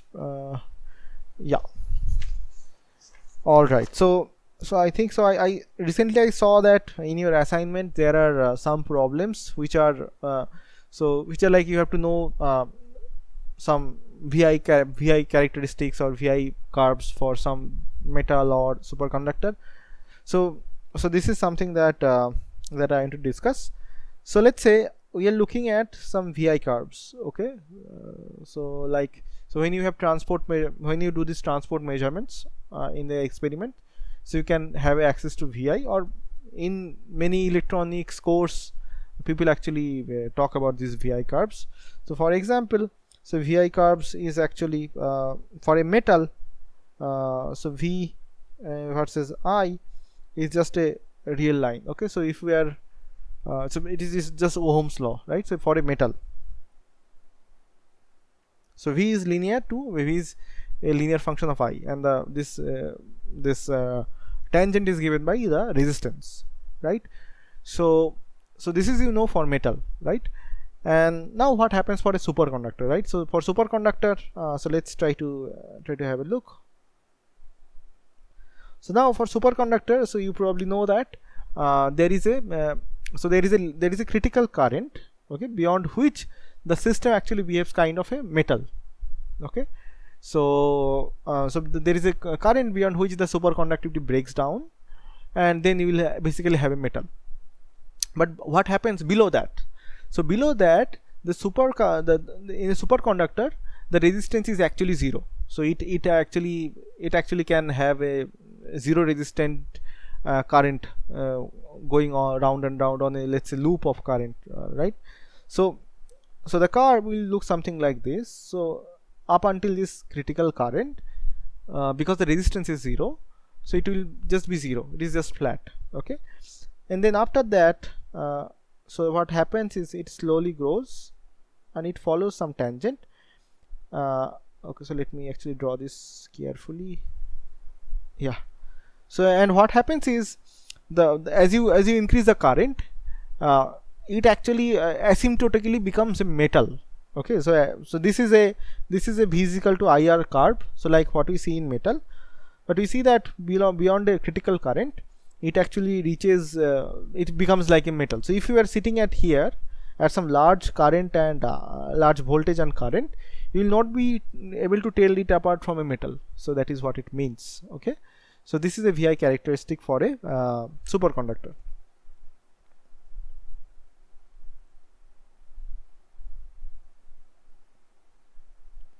So similarly, you can also try to find, okay, how should it behave. It should behave if I increase the temperature. Okay, so because we know that I mean, from this quantum mechanics or from statistical mechanics, so temperature is another important scale. So that gives rise to a thermal kind of noise, and that has a significant effect of all of these things, right?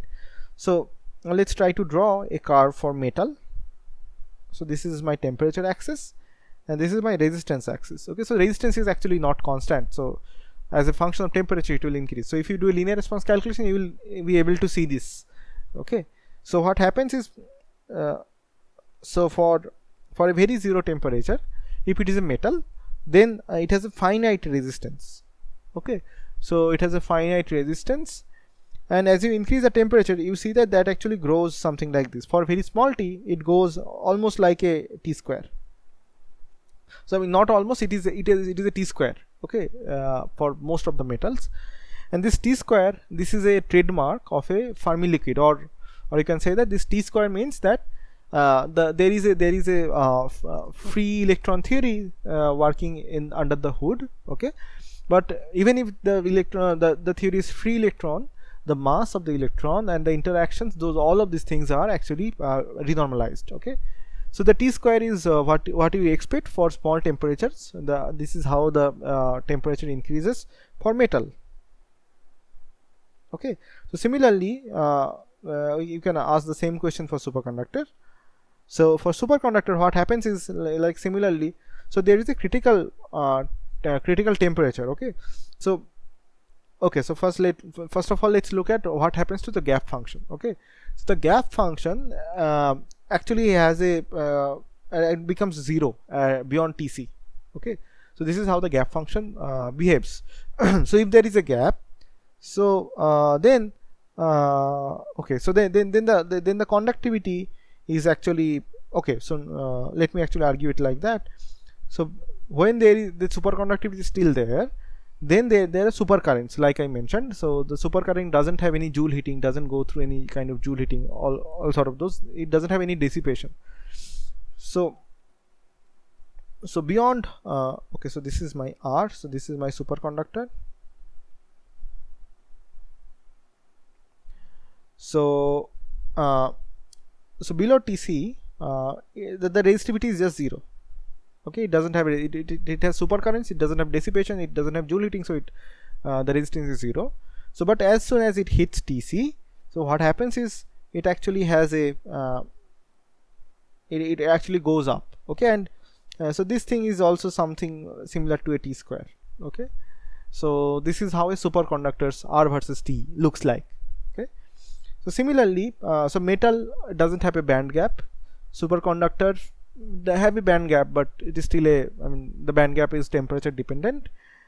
But so what has a band gap definitely is a silicon. I mean, it is a superconductor. Okay, not superconductor, it is a semiconductor.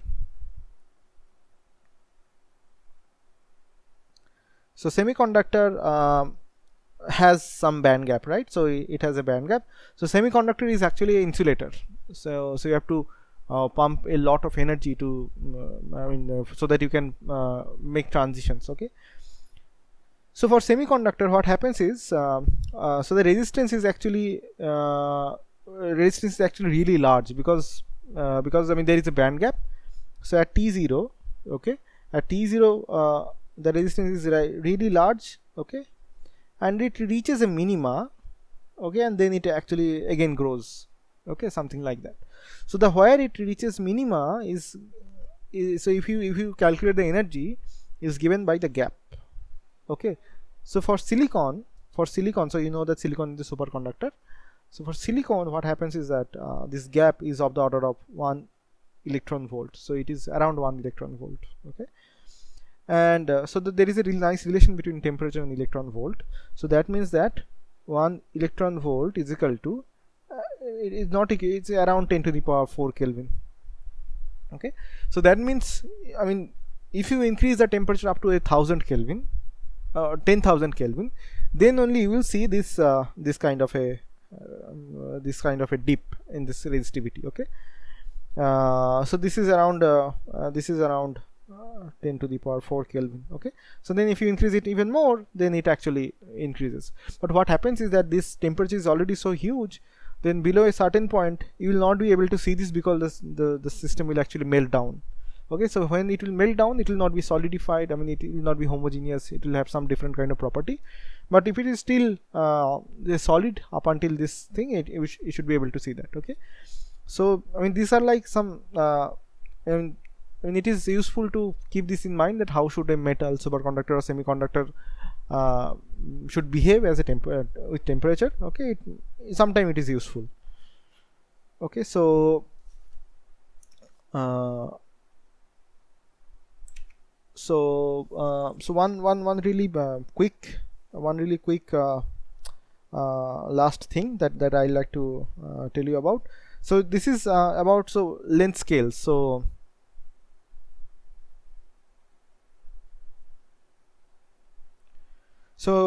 in a superconductor, what is the characteristic length scale that you can find? Okay, so it turns out that so there are really two basic parameters in a superconductor.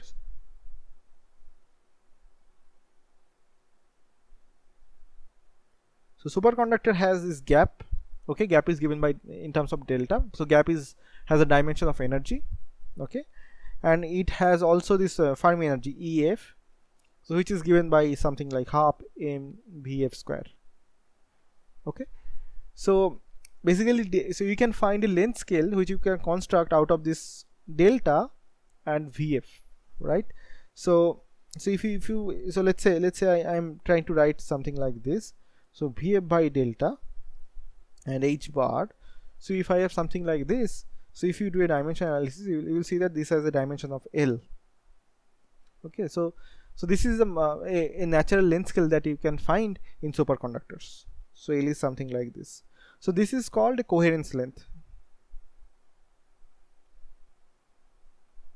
So there can be some factors which is not there, but it is not important, because we're just looking at what is the characteristic scale, right? So it is the factors are really not important.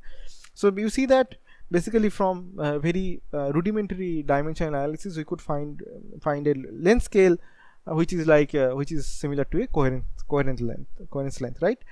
So it turns out that in superconductors, if you have some impurities, okay, so the superconductor is not so much clean, it is like a dirty superconductor, it has some impurities. So there is another energy scale which starts to enter in this picture. So then so for example, so if you have dirty,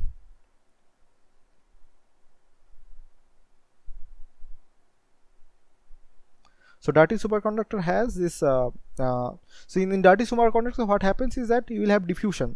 So when you have diffusion, it comes with a diffusion constant.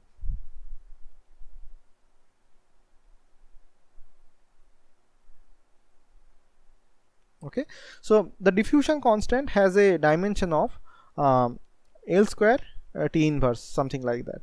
Okay, so with this thing you can also try to find a diffusion length scale. So let me call it LS for superconducting length scale, and LD, which is a diffusion length scale, which you will see that this is nothing but h bar d by delta square root. Okay, so now when we have this multiple kind of length scale, so I have one length scale which is for which describes the superconducting physics in terms of coherent lengths, and this tells me that okay, on average what is the distance, what is the length where the this diffusion is happening. So diffusion means that I have a lot of collision which is happening. Okay, so it turns out that when this LA superconducting length scale is much larger than this D, so then that means that you will have a lot of this kind of scattering events going on, and the superconductivity will go away. No superconductivity.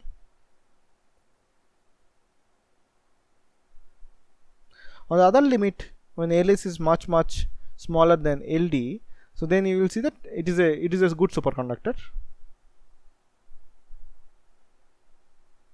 Okay, so this, I mean, this kind of argument, I mean, you will be able to see in many places in physics. So there are, so if there are two scales and there is a competition, so it depends on which limit we are talking into, so then that particular physics becomes important. So when the length scale L is much large, so then you have mostly diffusions, and then there is no superconductor. And when this LD is much larger than LS, so then you have a superconductor. Okay, so this is how, I mean, you can generalize this idea for many different cases, and you can actually find out a good qualitative understanding of what is the undergoing physics determined by these length scales. Okay, so yeah, so this is the last thing that I have to talk about. So is there any question?